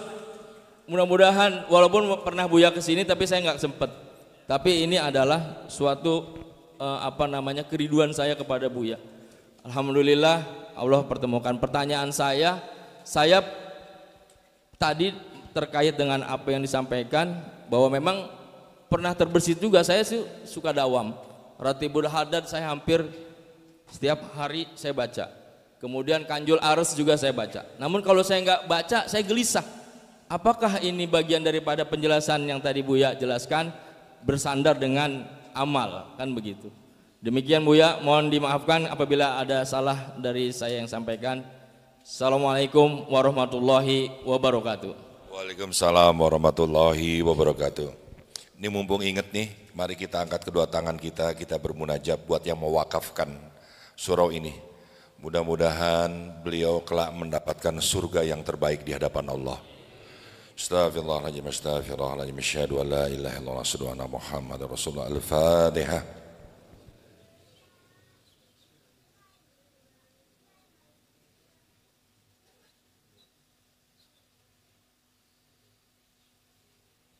Amin amin ya rabbal alamin, qabul ya rabb. Jelas ya? Kejawab. Oh ya, namanya Bang siapa tadi? Bang Fauzi ya. Makasih doanya Bang Fauzi, yang pasti kami bukan hamba Allah yang suci. Jadi kalau ada murid merindukan guru, itu karena rindu kepada Rasulullah SAW. Kebenaran gurunya mengajarkan tentang Rasulullah SAW, maka si guru disertakan dalam kerinduan itu. Jadi kami ini hanya disertakan dalam itu. Sebenarnya yang dirindukan bukan kami, tapi yang dirindukan adalah baginda Rasulullah SAW. Ya. Dan kita bersyukur kita disertakan. Maka dalam pemahaman dan keyakinan saya, tidaklah kita yang viral, bukanlah kita yang terkenal, tapi yang terkenal cuma Allah yang maha terkenal dan Rasulullah SAW yang rahmatan lil alamin. Namun karena kita dapat rezeki membicarakan Allah dan Rasulullah SAW, kita diikut sertakan dalam kemasyhuran Rasulullah SAW. Jadi kami berdoa semoga hati ini tetap tidak berubah fahamnya, ya. Malah tambah yakin hanya kepada Allah SWT. Malah saya tambah malu jika ada orang rindu saya itu, saya malu. Orang kayak kami ini nggak pantas dirindui, apalagi kayak Bang Dik ini. Allahumma sholli ala sayyidina. Maaf ya Bang Dik ya. Udah kebal. Bang Fauzi, ini pertanyaan banyak orang. Kalau tidak sholat duha, kalau kasusnya Bang Fauzi nggak baca Ratibul Haddad, nggak baca Kanzul Aras.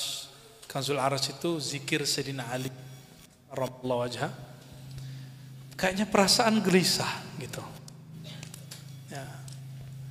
Itu yang gelisah itu namanya nafs, jiwa. Sedangkan yang patuh bertuhan itu namanya ruh. Yang gak boleh gelisah itu ruhnya. Kalau nafsnya gelisah itu biasa. Ya, jadi tadi zikirnya baru makanan nafsnya, jiwanya, belum makanan kolbu dan ruhnya. Maka zikirnya mesti dinaikin dari zikir untuk menenangkan jiwa kepada zikir sebatas karena Allah pantas untuk diingat. Beda nggak? Allah pantas diingat ya. Jadi saya zikir karena ingin tenang, berarti tujuan saya ketenangan jiwa. Dengan saya zikir karena Allah layak dizikirkan, Beda nggak? Itulah yang disebut dalam kalimat munajat, ilahi anta maksudi. Ini slogan kita kalau mau zikir baca itu. Ya Allah, hanya engkau tujuanku, bukan ingin menenangkan jiwaku. Ini pertanyaan balik nih Bang Fauzi nih. Seandainya Rotibul Haddad dan Kanzul Aras tidak menenangkan jiwa, masih baca nggak? Itu baru benar, baru ngaji hikam. Tapi loading dulu kan? Loading, karena nafsiyahnya main sebentar, tapi ruhnya kemudian muncul. Alhamdulillah. Ya, karena banyak hari ini orang sholat itu cuma cari tenang. Zikir itu cuma cari tenang. Akhirnya Tuhannya berubah dari Allah menjadi tenang. Kok jadi itu? Sejak kapan ketenangan itu jadi Tuhan? Tenang itu buah berzikir, bukan tujuan kalau bahasa orang bisnis benefit. Bahasa orang bisnis apa? Benefit. Tapi makosidnya apa? Kalau bahasa ahli fikih, faidah, fawaid. Faidah beramal, bukan maqasid, bukan tujuan beramal. Tujuan beramal untuk Allah. Kalau kita sholat pikirannya tenang, berarti dapat buahnya. Tapi tujuannya bukan itu. Maka saya tanya Bang Dik, kalau nggak sholat duha, perasaannya nggak tenang, rezekinya nggak lancar. Terus Bang Dik karena punya kafe nih, sholat duha supaya kafenya rame, bener nggak? Jujur aja, Ane tahu kok. Ini yang jujur nih Buya ya, biar laku gitu. Saya memelihara para janda-janda. Itu modus aja. Apa kaitannya coba? Orang kayak kita ini perlu banyak-banyak tobat Bang. Jadi teman-teman semua, Tuhan kita bukanlah pahala, Tuhan kita bukanlah ketenangan. Tuhan itu yang dituju. Tuhan kita Allah yang memberikan ketenangan itu. Kalau sang pemberi ketenangan lagi gak kasih, masih sholat kan? Masih zikir kan? Baru ngaji hikam namanya. Baru disebut berhasil tahap 1 ngaji hikam. Ya, semoga malam ini sudah sampai di level itu semua. Beramal bukan lagi cari pahala, cari tenang, tapi karena memang ingin menyembah Allah Subhanahu. Udah lolos hikam pertama sudah. Ya. Sudah begitu belum? Jadi antum zikir nih 5.000 enggak tenang, udah zikir aja. Enggak ada urusan, kita enggak menyembah tenang. Apalagi tenang. Enggak ada urusan kita dengan itu. Urusan kita cuma satu, ya, urusan kita mencari ridha Allah Subhanahu Wa Taala. Ya. Kalau Allah ridhonya lagi nggak nurunin ketenangan, ya sudah kita ridho. Maka saya selalu ngomong gini, ya Allah, apapun takdirmu hari ini aku ridho. Dikasih khusyuk, aku ridho. Bersyukur, nggak dikasih khusyuk, aku sabar. Tetap juga sholat, tetap juga sujud, tetap juga sedekah, tetap juga ngajar. Ini mohon maaf nih, kami kalau lagi ngajar itu ada mood loh, bahaya loh kami ini moodnya agak sedikit rumit untuk dipahami. Mood ngajar hikam, tanya Buya Asfi, Buya Aldomi, Buya Yunal itu. Kalau Buya Faiz, dia mood sholawatnya oke terus. Ngajar itu moodnya beda loh. Moodnya nggak nyampe, itu nggak bisa gigit orang. Di saat itulah diuji. Emang kalau nggak bisa gigit hati orang, nggak bisa nyetrum perasaan orang, terus nggak mau ngajar. Emang siapa yang menghantarkan kalimah itu ke dalam kolbu orang-orang itu? Kan Allah juga. Maka Ibnu Arabi sering mengatakan, kamu jangan berbangga dengan muridmu faham. Itu emang jatah dia dalam ilmu Allah. Juga jangan terlalu bersedih, nggak paham amat. Berarti emang dia nggak dapat jatah, udah selesai. Yang penting dia hadir berkah. Antum hadir begini sudah datang melangkah ke sini sudah diberkahi Allah Subhanahu wa taala. Coba tiba-tiba sudah 1 jam setengah, ini berapa? Bukan? Itu namanya waktu yang diberkahi. Ciri-ciri waktu diberkahi, kita melewati waktu yang lama, terasa sebentar tapi bermakna. Ya, semoga malam Ahad ini salah satu waktu yang bermakna. Ini masih Syuro, masih Muharram. Semoga ini awal yang baik di tahun ini dan tahun-tahun mendatang ya. Dan insya Allah kami walaupun masih muda, emang masih muda nggak? Tanya Mas Belang, kami masih muda nggak?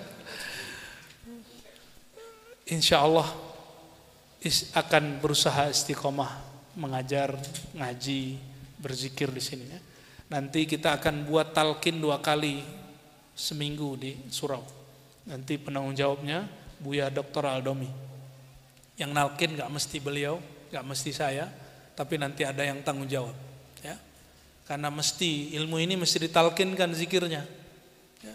Nanti di bulan-bulan tertentu ada suluk 3 hari, ada 5 hari, ada 10 hari itikaf di surau. Insya Allah ya. Siap ya nanti ya.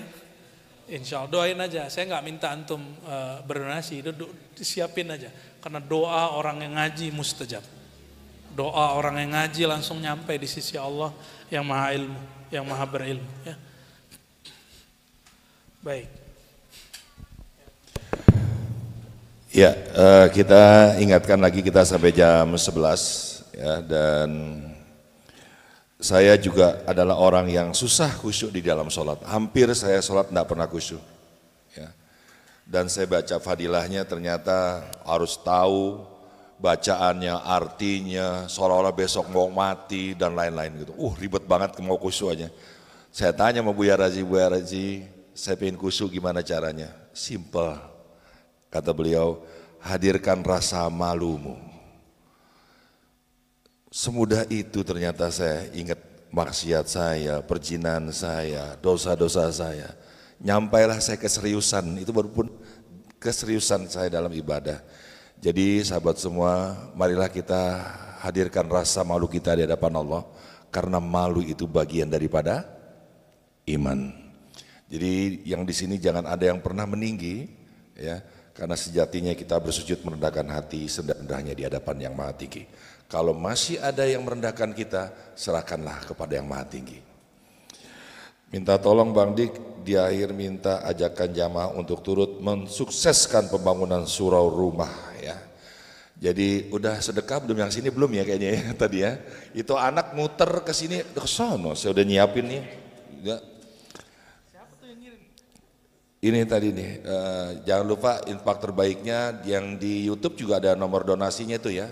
Mudah-mudahan apa yang kalian berikan ini Allah ridho. Mudah-mudahan. Ini pertanyaan terakhir, silakan. Assalamualaikum warahmatullahi wabarakatuh, Buya. Saya Fajar dari Pamulang. Pertanyaannya banyak sebenarnya, tapi karena waktunya terbatas satu aja. Awalnya juga saya nggak tertarik torekat ma'rifat, tapi bapak saya yang ngajarin nggak ngerti-ngerti Buya. Sampai Ramadan kemarin kita nonton bareng YouTube-nya Buya, baru kita ngerti. Saya pribadi yang ngerti, bapak saya udah ngerti duluan gitu ya. 2 kali saya ke tempat Bang Dik, 3 kali saya ke Ciputat, ke kantornya Ribat, nggak ketemu Buya. Akhirnya saya jadi torekat YouTubiah. Mursyidnya Buya. Tadinya saya mau tanya kajian-kajian, tapi saya tanya pengalaman pribadi saya. Jumat kemarin pagi saya nonton YouTube Buya, saya tertidur. Kemudian di tidur itu saya bermimpi, mursyid saya sekarang mengantar ke Buya, meminta Buya menjadi mursyid. Pertanyaannya apa maknanya? Kalaupun tidak ada maknanya Buya, saya minta doa dan ridhonya Buya untuk saya dan ayah saya supaya ilmu Allah menyerap dan kami berjalan di jalan yang lurus. Amin Allahumma. Panggil bokapnya, panggil. Di Bekasi Bang. Iya, ini pelajaran tafsir mimpi nih ya. Ya memang kalau kita mendengar apapun kebaikan lalu kita terlelap, kadang-kadang kita masuk ke dalam itu ya Buya ya. Memang saya kalau kangen sama Buya nonton YouTube taruh sini aja. Tetap nggak ketemu Buya saya.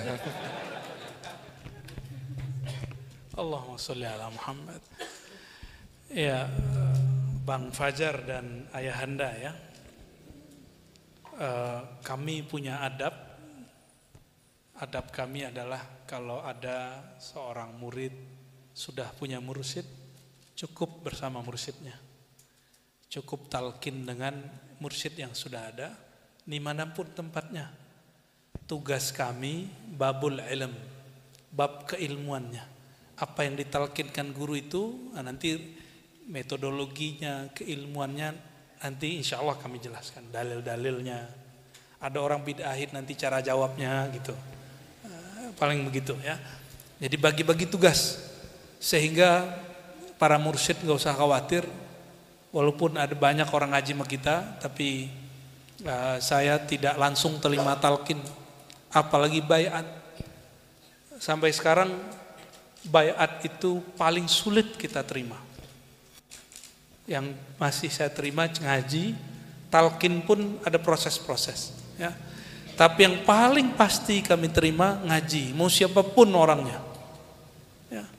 Mau sudah maksiat 1000 maksiat urusan dia, yang penting mau ngaji aja ya. Nggak mesti juga pakai kopiah, kayak Bang Fajar ini kan nggak pakai kopiah. Nggak mesti juga berjenggot kayak saya, kan Bang Ding nggak ada jenggotnya. Karena dia kalau berjenggot ubannya ketahuan.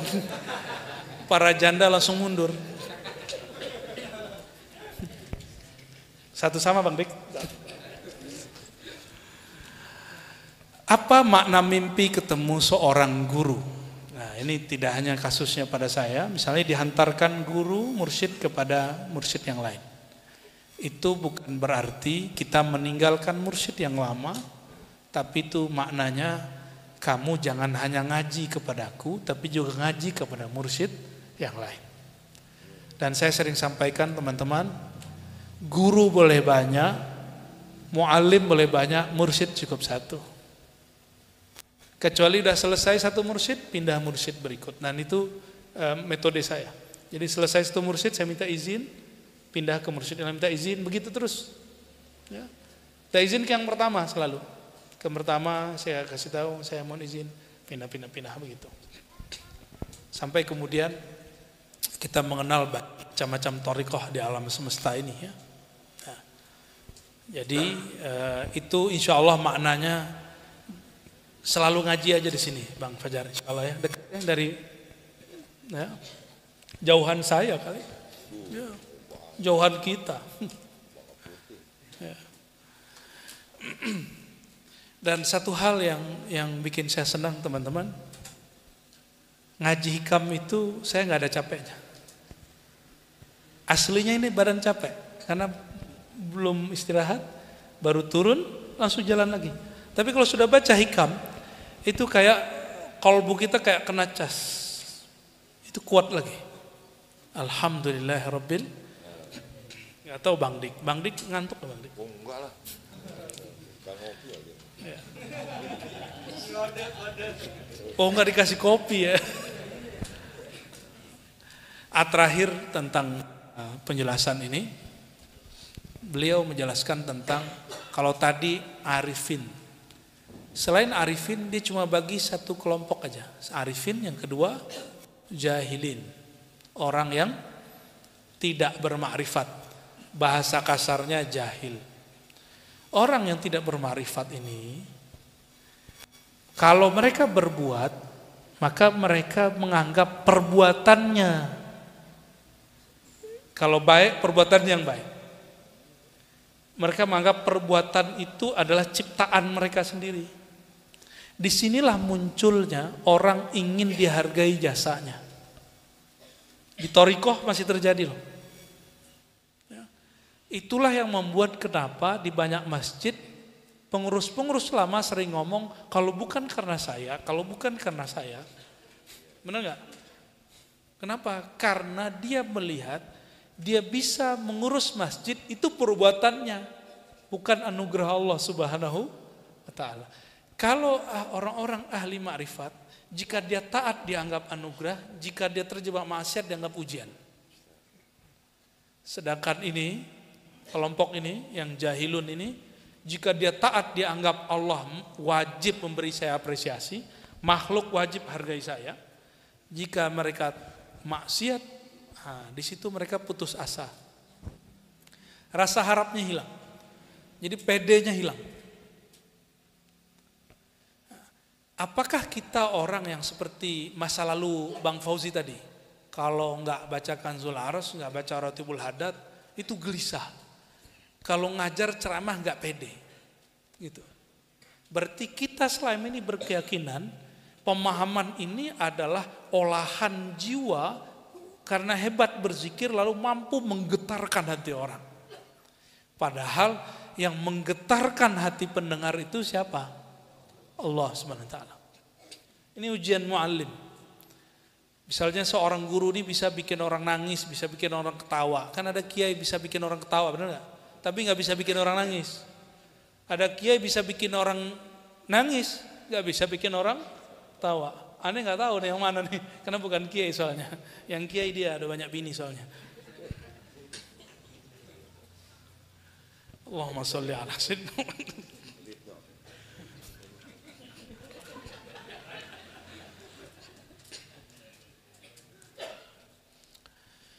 Selama masih ada rasa sayalah yang beramal, maka selama itu juga akan ada potensi riya. Hati-hati. Kalau saya ngaji nih, lalu merasa saya berilmu, saya orang hijrah, saya orang thariqah, saya orang naqsyabandi, saya orang qadiri, saya orang sufi, ada kalimat begitu di hati, maka masih ada potensi kibrun, sombong. Nah, dulu waktu kami awal ditalkin guru, apa kata guru? Kamu jangan nilai dirimu orang yang suluk, orang thariqat, orang sufi, apalagi wali. Sebut dirimu adalah binatang buas yang liar, yang sedang dididik oleh guru. Itu dulu guru kita mengajarkan. Ya, jadi teman-teman, walaupun ngaji hikam malam ini, nggak juga mesti malam ini pasti tahajud, belum tentu juga. Kalau nggak dapat hidayah kan nggak dapat tahajud juga. Ya, usahakan malam ini tahajud, tapi kalau nggak mampu tahajud sebelum tidur witir, walaupun 1 rakaat. Nggak sanggup berdiri duduk. Ya. Saya 2 malam, ini teman-teman nggak percaya. Hari ini ajaib saya bisa jalan. 2 malam ini kemarin saya nggak bisa jalan. Lalu sholat witirnya duduk. 2 hari sholat duduk, tiba-tiba kaki keseleo, ya. Dan nikmat sekali ketika bisa sholat berdiri, itu nikmat sekali. Ketika saya jalan, bangun tidur kita jalan, loh kok saya bisa jalan lagi? Gitu. Nikmatnya bukan main. Padahal kaki udah disiram-siram air panas, gak sembuh-sembuh. Ketika tidur, Allah memperkerjakan mesinnya sendiri dalam badan kita, dan kaki kita bisa balik. Nah, udah bisa jalan cepat tadi di bandara. Wih, enak juga nih kaki. Walaupun masih ada sedikit sakitnya. Inilah yang disebut di kitab hikam, orang yang gak sadar nikmat berjalan, Allah ambil nikmat jalannya walaupun sehari. 2 hari sebelumnya, ini suara sulit sekali keluar, kalau ngomong sakit. Tahu-tahu karena datang ke kampung Jawa Timur sana, istri saya di sana, makan ikan, terus jadi vitaminnya beres, Bang Dik. Sembuh. Sembuh. Karena vitaminnya cukup. Vitamin hewaninya cukup. Dan rasanya nyaman sekali bicara malam ini, saya nikmat sekali. Padahal suara ini masih tadinya. Dan ternyata yang menyembuhkan selalu Allah. Ya. Dan kalau ada di antara sahabat-sahabatku, saudara-saudaraku malam ini yang tersentuh ngaji hikam atau semua kajian-kajian yang ada di sosial media, sentuhan itu adalah anugerah dari Allah SWT. Kebetulan kami disertakan menjadi mediatornya. Ya. Walhamdulillahilladzi ja'alana minal wasail. Kami bersyukur telah menjadikan kami, Allah menjadikan kami sebagai perantara dan mediator. Ya. Semoga Allah Ta'ala ridha kepada kita semua. Tutup doa. Na'udzubillah minasyaitonirrajim. Allahumma ya Rahman, ya Rahim, ya Karim, ya Azim. Salli ala abdika wa rasulika Sayyidina Muhammad. Ya Allah yang maha mulia, yang maha pemurah, yang maha baik, yang maha menyayangi. Limpahkanlah kasih sayang Engkau kepada Nabi Muhammad SAW. Lalu ya Allah, alirkanlah, limpah ruahkan jua kasih sayang yang Engkau masukkan ke dalam kolbu baginda Rasulullah SAW, mengalir ke dalam kolbu kami yang hina, sehingga kolbu kami yang tadinya keras menjadi lembut, yang tadinya bernoda menjadi bersih dan bercahaya. Allahumma salli ala Sayyidina Muhammad nuril anwar. Ya Allah, sampaikan salam kami, sayang kami, cinta kami kepada nur Engkau, Nur Muhammad sallallahu alaihi wasallam. Allahumma ya muqallibal qulub, wahai yang membolak-balik hati kami. Ya Allah, sebelum kajian ini mungkin hati kami masih bernoda, masih keras, masih ada syirik yang tersembunyi, masih ada sifat-sifat yang tidak Engkau ridhai, masih ada emosi-emosi yang tidak pada tempatnya, masih ada ketidaksabaran, masih ada kemarahan, apalagi marah kepada orang terdekat kami. Ya Allah, ya muqallibal qulub, ya musarrifal qulub, jika kami beranjak dari tempat ini, mohon izinkan ya Allah hati kami berubah menjadi lebih baik, menjadi lebih penyabar, menjadi lebih ikhlas, menjadi tidak pemarah, menjadi tidak keras, menjadi gampang tersentuh oleh ayat-ayat Engkau, oleh hadis-hadis kalam-kalam kekasih Engkau, kalam-kalam pewaris-pewaris Nabi Muhammad sallallahu alaihi wasallam. Allahumma ya Allah, kami tidak tahu apakah salat kami diterima, tapi kami sangat tahu Engkau maha memaklumi semua kekurangan kami. Maka ya Allah, fa'fu anna, maafkan jika salat kami tidak sempurna, maafkan jika bacaan Quran kami masih ada ria, maafkan jika sedekah kami belumlah tulus kepada Engkau, maafkan jika pengorbanan-pengorbanan kami masih belumlah sempurna. Allahumma ya Allah, inna nas'aluka hubbaka wa hubba man yuhibbuk waj'al lana al-a'mal alladhi yuballighuna ila hubbik. Ya Allah, kami memohon cinta yang melimpah ruah daripada Engkau. Dan ya Allah, kami memohon, ciptakan bagi kami, istiqomahkan kami untuk beramal dengan sesuatu yang membuat Engkau memberikan perhatian kepada kami. Dan bersamakan kami ya Allah dengan orang-orang yang istiqomah, sehingga kami belajar istiqomah kepada mereka. Allahumma ya Allah, jika kami hadir malam ini niat kami tidak benar, mohon diluruskan. Jika kami berniat sudah baik, tolong diistiqomahkan. Jika ada perasaan-perasaan ingin mencari aib orang di sekitar, mohon alihkan ya Allah menjadi mencari kebaikan-kebaikan orang lain. Allahumma ya Allah, jadikan kami orang yang sibuk dengan aib diri kami sendiri, sehingga lupa dengan aib orang lain. Allahumma ya Allah, Allahumma ij'alna al-jama'ah al-marhumah. Ya Allah, jadikan kami kelompok yang saling berkasih sayang, yang menebar kasih sayang, yang mewarisi rahmatan lil alamin yang pernah Engkau berikan kepada baginda Nabi Muhammad sallallahu alaihi wasallam. Allahumma ya Allah, terakhir kami memohon, atina fid dunya hasanah, berikanlah kami keberkahan di dunia dengan mengenal Engkau dan mengenal Rasul Engkau, dengan memimpikan bertemu Rasulullah sallallahu alaihi wasallam, dengan husnul khatimah. Allahumma ya Allah, wa nas'aluka ya Allah, atina fil akhirati hasanah. Kami mohon ya Allah, berikan jua kami keberkahan, kebahagiaan di akhirat dengan syafaat baginda Nabi Muhammad sallallahu alaihi wasallam. Izinkan kami tidak muluk-muluk ya Allah, menjadi kelompok yang berjalan di depan di atas sirat seperti kilat. Jika tidak ya Allah, sekejap mata. Jika tidak ya Allah, seperti orang berkendara. Jika tidak ya Allah, orang yang cepat berlari ataupun berjalan. Tapi jangan jadikan kami ya Allah orang yang menapaki sirat, tapi dia tergelincir, dia tergores, dia tertusuk oleh kalalib nar, dari duri-duri api neraka Jahannam. Allahumma syfa'na bidukhulil jannah wa ajirna minan nar. Ya Allah, mohon masukkan kami ke dalam surgamu, surga bersama Rasulmu, surga memandang keindahan wajahmu. Bebaskan kami, orang yang hadir malam ini, pasangan kami, zuriat keturunan kami, murid-murid kami, siapapun yang hadir dan mendengarkan kajian ini, bebaskan semuanya dari siksa api neraka, bebaskan semuanya dari kemurkaan Engkau ya Allah. Amin ya rabbal alamin. Istajib da'awatina bisirri sayyidina Nabi sallallahu alaihi wasallam wa bisirril Fatihah. Ya kalam ya nasin surutun talim wa ramadu billahi waladdallin. Amin. Mungkin hafal Ustaz Faiz itu